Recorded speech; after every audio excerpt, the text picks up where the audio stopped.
The most commercially disappointing film ever made was released stateside on Christmas Day in 2013. This fantasy action film managed to gross over $150 million thanks to strong overseas receipts, but that wasn't nearly enough to offset the massive $225 million production budget.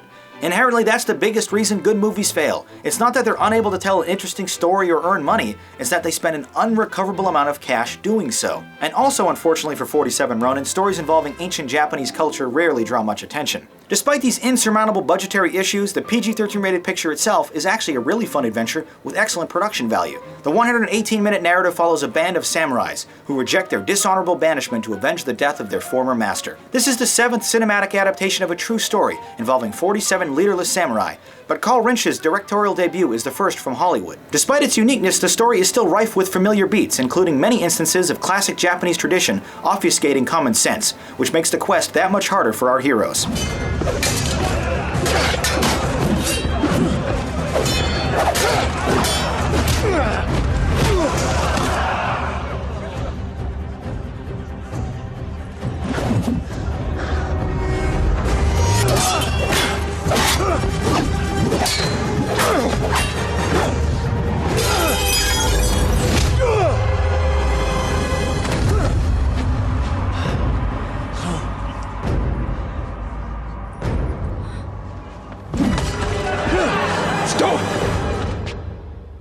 In a curious casting decision, Keanu Reeves stars as the lead, a half-breed individual raised and trained by master warriors, but still an outcast himself. Reeves is notorious for his stale delivery, but his mild-mannered character suits his limited acting abilities well.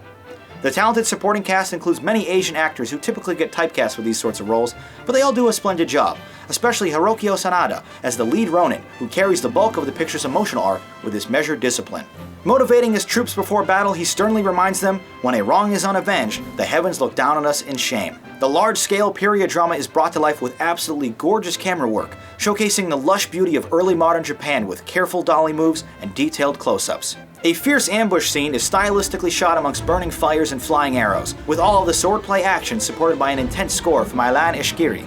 The well-paced and smartly structured plot exists on the fringes of reality, where ghosts, witchcraft, and mythical beasts are treated with sincere respect. Capable visual effects make these elements possible, as well as a wonderful trail effect that flies behind swinging swords during the movie's climactic battle.